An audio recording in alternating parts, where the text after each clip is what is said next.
Hi friends, welcome to Faris home food.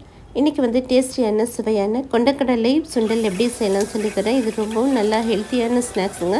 இது கண்டிப்பாக evening வர குழந்தைங்களுக்கு இந்த மாதிரி ஹெல்த்தியாக செஞ்சு கொடுங்க. ரொம்பவும் விரும்பி சாப்பிடுவாங்க. ஒட்டுமொத்த குடல் ஆரோக்கியத்துக்கும் இந்த மாதிரி தினமும் வந்து கொண்டக்கடலை சாப்பிடுங்க.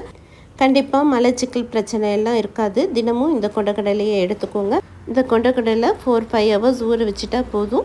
5 மினிட்ஸ்லேயே சிம்பிளாக டேஸ்டியாக இந்த கொண்டக்கடலை செஞ்சு முடிச்சிடலாம். வாங்க இதை எப்படி செய்யலாம்னு சொல்லித்தரேன். வீடியோக்குள்ளே போய் பார்க்கலாம். வீடியோக்குள்ளே போய் பார்க்குறதுக்கு முன்னாடி நம்மளுடைய சேனலை சப்ஸ்கிரைப் பண்ணாதவங்க சப்ஸ்கிரைப் பண்ணிக்கோங்க. தேங்க்யூ. கொண்டக்கடலை சுண்டல் பண்ணுறதுக்கு கொண்டக்கடலையை வந்து 4-5 ஹவர்ஸ் வந்து நல்லா ஊற வச்சுருங்க. ஊற வச்சிங்கன்னா நல்லா ஸ்மூத்தாக சாஃப்டாக வெந்துடும். இப்போ ஊற வச்ச கொண்டக்கடலையை நம்ம குக்கரில் போட்டுக்கலாம். குக்கரில் போட்டுட்டு தேவையான அளவுக்கு தண்ணியும் ஊற்றிக்கோங்க. ஊற்றிட்டு கொஞ்சமாக உப்பு போட்டுக்கோங்க. உப்பும் போட்டுட்டு நல்லா மிக்ஸ் பண்ணி விட்டுட்டு மூடி போட்டு விட்டுருங்க. 3-4 விசில் விட்டுக்கலாம். இப்போ பேன் வச்சுக்கோங்க. எண்ணெய் ஊற்றிக்கோங்க. எண்ணெய் நல்லா சூடானதும் 1/2 டீஸ்பூன் உளுத்தம்பருப்பு போட்டுக்கலாம்.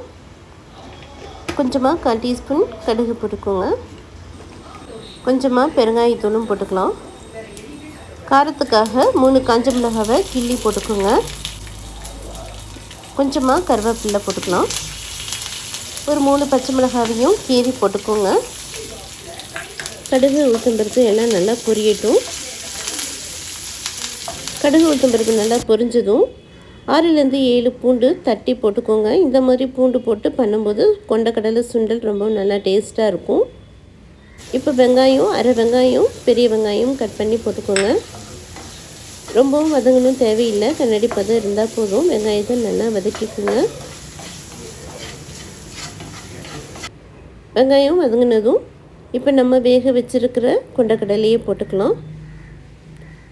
கொண்டக்கடலையும் போட்டுட்டு நல்லா மிக்ஸ் பண்ணி விட்டுக்கோங்க. 1 நிமிஷம் நல்லா இந்த எண்ணெயிலே வதக்கி விட்டுக்கோங்க. 1/4 கப் தேங்காய், துருவின தேங்காவை போட்டுக்கோங்க. தேங்காயும் போட்டுட்டு நல்லா மிக்ஸ் பண்ணி விட்டுக்கோங்க. உங்களுக்கு தேங்காய் எவ்வளோ வேணுமோ அவ்வளோ போட்டுக்கலாம். கடைசியாக வந்து 1/4 டீஸ்பூன் வெறும் மிளகாய்த்தூள் போட்டுக்கோங்க.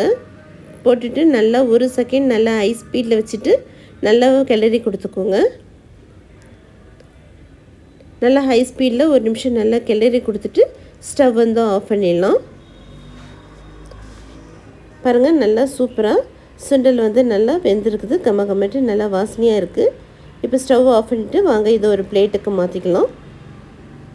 பாருங்கள், நல்லா சுட சுட சுண்டல் மசாலா ரெடி ஆகிடுச்சு. இது ரொம்ப நல்லா டேஸ்ட்டாக இருக்குங்க. பாருங்கள், சுண்டல் நல்லா சாஃப்டாக நல்லா வெந்திருக்கு. இது பெரியவங்களும் இந்த சுண்டல் வந்து சாப்பிட்றதுக்கு ரொம்ப நல்லா இதமாக இருக்குங்க. குழந்தைங்களுக்கும் சாப்பிட்லாம், பெரியவங்களும் சாப்பிட்லாம். நல்லா சாஃப்டாக வெந்திருக்கு.